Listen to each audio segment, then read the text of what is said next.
Bonjour tout le monde et bienvenue sur Mini PDLV. Aujourd'hui, nous allons nous intéresser à la Renault 21 Turbo de gendarmerie à l'échelle en 18e, réalisée par Solido. Oui, ce modèle-là, je vous l'ai déjà présenté en version civile il n'y a pas si longtemps que ça. Mais là, ce coup-ci, on s'attaque à la version de gendarmerie et il y a beaucoup de choses à en dire. Cette vidéo comporte 3 parties, comme d'habitude. Première partie, découverte en musique.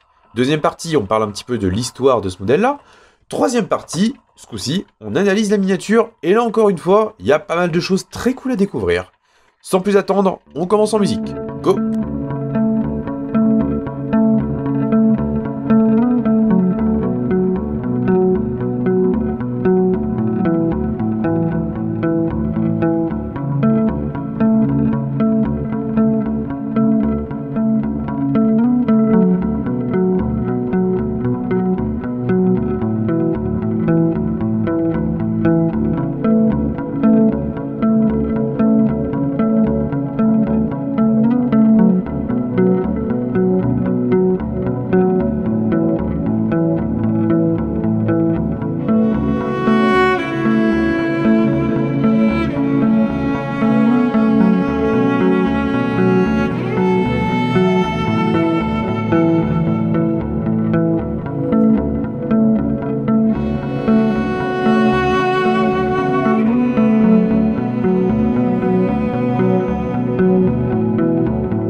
Je vous le disais en introduction, voici donc une Renault 21 Turbo. Bon, ok, remontons un petit peu le temps. Dans les années 80, chez Renault, la berline familiale du moment, c'est la Renault 18. Et ce modèle-là, il commence un petit peu à accuser le poids des années. Et là alors, chez Renault, on se projette directement avec le projet justement X48, qui donnera naissance finalement à la Renault 21. Alors de base, oui, elle aurait dû s'appeler Renault 19, mais pour vraiment marquer le changement, Renault a privilégié le nom de 21 et finalement, ça lui va plutôt pas mal. L'histoire de la Renault 21, elle débute alors en 1986 avec un modèle de première phase qui sera restylé en 1989. À cette époque, pour Renault, la situation, elle est un peu compliquée parce que les finances sont pas exceptionnelles et accessoirement, ça ampute un petit peu les frais de développement de ce nouveau modèle. Dès lors, la Renault 21 sera composée de pas mal de pièces directement reprises à des modèles déjà existants dans la gamme. Malheureusement, enfin du moins heureusement, Renault a quand même bien réussi la 21. Cette voiture-là, elle était réputée pour sa très bonne tenue de route, ses excellentes suspensions et une certaine sobriété en carburant. Parce que oui, ce modèle-là, il était décliné avec pas mal de moteurs essence et également des diesels. La gamme, elle était coiffée justement par les versions turbo, c'est-à-dire celle-là, qui était disponible en traction ou alors avec la transmission intégrale Quadra. Ces deux modèles-là, ils incarnaient donc justement la version la plus haute dans la gamme et on peut même parler de version sportive parce que la présentation va en ce sens. Alors une R21 Turbo, c'est pas ultra démonstratif, toutefois, mais on découvre des boucliers avant et arrière qui sont spécifiques, des jantes spécifiques, mais également un petit aileron sur la malle que l'on retrouve bien sûr à l'arrière de notre version. Tout ça contribue justement à donner une vraie identité à cette version sportive. Et justement, en parallèle, la gendarmerie avait développé la BRI pour Brigade Rapide d'Intervention. Cette brigade-là, elle a pour objectif de réaliser des interventions sur autoroute. Autant pour faire de la prévention que de la répression. Parce qu'à l'époque, même si les limitations de vitesse ne sont pas apparues dès les années 60, il y avait pas mal de comportements dangereux qui nécessitaient justement des interpellations. Et c'est alors que la Brigade Rapide d'Intervention s'est équipée de Véhicules Rapides d'Intervention, VRI, pour justement réaliser ces missions. Il y a eu beaucoup de modèles rapides d'intervention à la gendarmerie. Il y a d'abord eu la Matrajet, l'Alpina 110, l'Alpina 310. Il y a également eu des Citroën SM et même des Citroën CX GTI, pas loin de 70, c'était quand même un joli parc. Et au moment du remplacement, il fallait trouver un modèle capable d'assurer cette descendance. Là, la gendarmerie nationale a élaboré un appel d'offres, et cet appel d'offres a été remporté par Renault, qui a livré pas moins de 33 Renault 21 Turbo sur une période allant de 1992 à 1995 pour justement réformer les dernières CX GTI. Alors forcément, toutes les CX GTI n'ont pas été remplacées immédiatement. Un second appel d'offres a été passé, et ce coup-ci, c'est pas Renault qui l'a remporté, c'est Peugeot, qui a donc équipé le restant des brigades avec des 405 Mi-16. Les Renault 21 Turbo de gendarmerie étaient quasiment toutes identiques, c'était des modèles de 92 ou 93, et elles disposaient du moteur 2 litres, 4 cylindres en ligne naturellement, accompagné d'un turbo, mais ça je pense que vous l'avez deviné, qui développe 175 chevaux et 270 Nm de couple. Alors, si je ne dis pas de bêtises, il me semble que les versions de gendarmerie étaient des versions en simple traction. Je ne suis pas certain que des versions quadra, c'est-à-dire en transmission intégrale, aient intégré les effectifs. Si c'est le cas, n'hésitez pas à le dire en commentaire, ça serait cool d'échanger à ce sujet-là. C'était des versions relativement basiques et similaires à celles qui étaient en production, mais il y avait tout de même la climatisation. Et forcément, comme tout véhicule rapide d'intervention, il fallait une identité. On trouve donc des bandes sérigraphiées à l'arrière, mais également à l'avant, et bien sûr, naturellement, les bandes latérales avec le logo gendarmerie. On retrouve également le gyrophare, parce que ça, c'est naturellement important. Et à bord, on trouvait un espèce d'ordinateur portable face aux passagers pour pouvoir réaliser directement des contrôles. Les R21 Turbo de BRI, elles ont connu une carrière relativement classique, c'est-à-dire qu'elles sont restées au maximum 7 à 8 années au sein des effectifs des brigades, jusqu'à ce qu'elles soient remplacées définitivement par les dernières Peugeot 306 S16. Il faut savoir que le parc des 33 Renault 21 Turbo a été intégralement réformé. Il y en a une qui a malheureusement pris feu lors d'un service. Beaucoup ont été revendus à des particuliers ou des professionnels. Et malheureusement, beaucoup de ces véhicules-là ont perdu cette livrée emblématique. Le musée de la gendarmerie, à Melun, dispose quant à lui d'un exemplaire en excellent état, savamment sauvegardé, qu'il est possible de voir et d'apprécier justement pour son authenticité.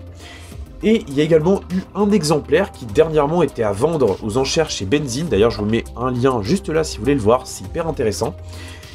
Et puis ensuite, on a Solido qui a décidé de reproduire ce modèle-là à l'échelle en 18e. Alors, c'est plutôt intéressant parce que déjà, la R21 Turbo, elle existait déjà chez Solido depuis quelques années, enfin depuis quelques mois plutôt. Et forcément, cette version-là, elle a un immense intérêt à collectionner.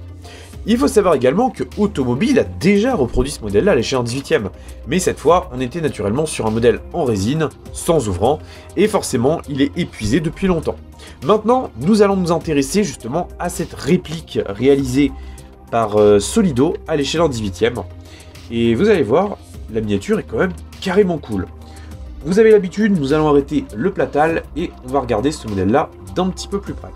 Tiens, telles ses promesses, il faut qu'on le découvre. Allez, venez avec moi, on va la regarder de plus près. Bon, au niveau de la face avant, une fois encore, Solido a fait du bon travail. Ce qui est très cool déjà, c'est qu'on retrouve les plaques d'immatriculation de gendarmerie. Ça, vraiment, j'adore. D'ailleurs, si vous en voulez, sachez qu'on en propose également à la vente et elles sont personnalisables. Le modèle est quand même superbement reproduit. Alors bien sûr, on reste sur des miniatures plutôt d'entrée de gamme en matière de positionnement tarifaire, mais honnêtement, on est sur un très bon rapport qualité-prix. Les optiques, on voit qu'elles sont quand même bien fidèles, franchement, c'est super propre. On a le logo central qui est bien rapporté, donc là, visiblement, on est sur du métal qui a été peint, je pense. Ça rend pas mal. On découvre également qu'on a les anti-brouillards dans le bas du pare-choc, qui, je rappelle, est spécifique aux versions turbo.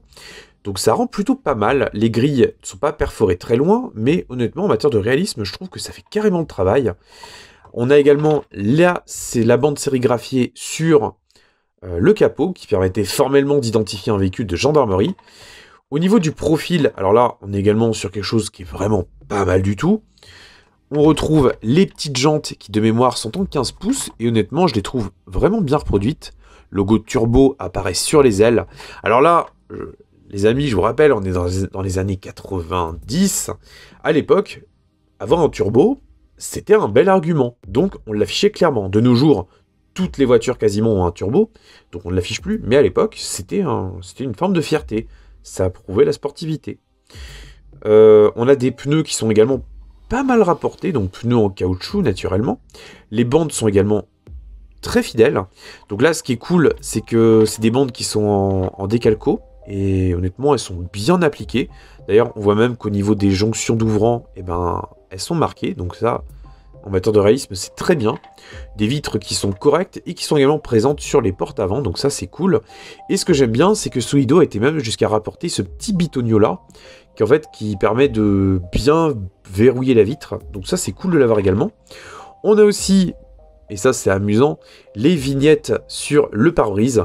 Les essuie-glaces, c'est pas les plus fins de chez Solido, mais honnêtement, ça va. Et ce que j'aime bien comme détail également, c'est qu'on a le pare-soleil avec le logo gendarmerie qui apparaît. Ça, c'est génial de l'avoir, c'est vraiment la cerise sur le gâteau.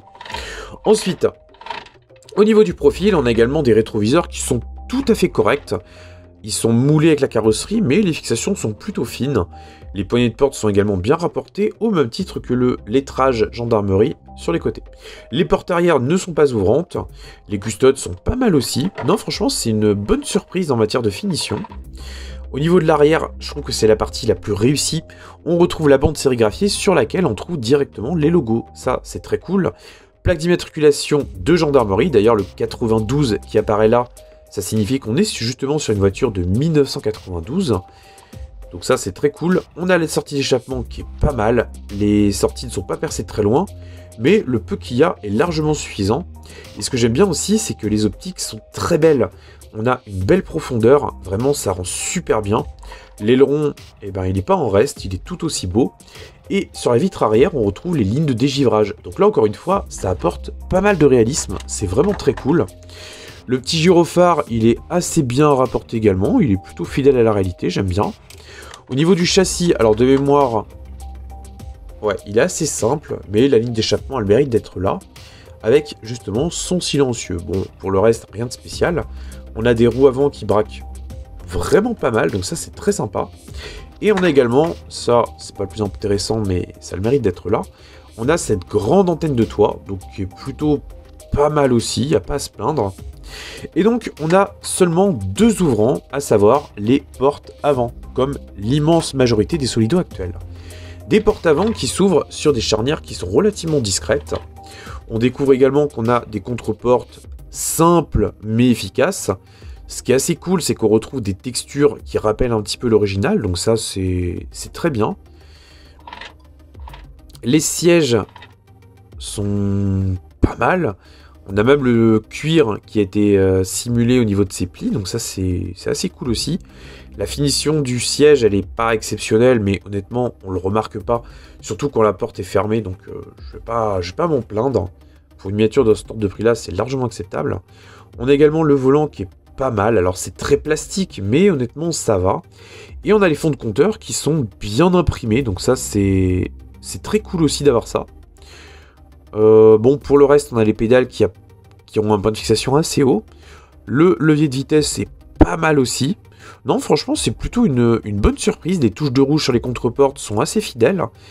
Et au niveau de l'arrière, eh bien, on retrouve cette même rigueur qu'à l'avant. Donc là, encore une fois, c'est pas mal. Ça fait clairement le travail. Les parties hautes ne sont pas habillées. Je vous le rappelle, Solido, c'est un fabricant d'appel. Donc, forcément, ils ont des contraintes budgétaires à tenir. Et s'épargner la reproduction du toit, bah, c'est toujours de l'argent qu'on peut injecter pour d'autres choses. Comme par exemple l'ajout d'un gyrophare. Donc, en soi, une miniature qui tient clairement ses promesses. Bon, voilà un petit peu ce que je pouvais vous dire sur cette petite Renault 21 Turbo de Solido à l'échelle d'un 18e. On va la faire retourner un petit peu et je vais clôturer cette petite vidéo. Qu'est-ce que je peux vous en dire? Eh bien, déjà, je dirais que c'est une miniature qui est vraiment réussie. Déjà, parce qu'elle présente superbement bien. On a une finition qui est largement honnête pour le petit prix de la miniature. L'intérieur n'est pas en reste. Et ce que j'aime bien, c'est qu'on a également le pare-soleil gendarmerie qui est là. C'est vraiment le petit détail qui fait la différence. Oui, je sais, il manque le petit ordinateur face aux passagers.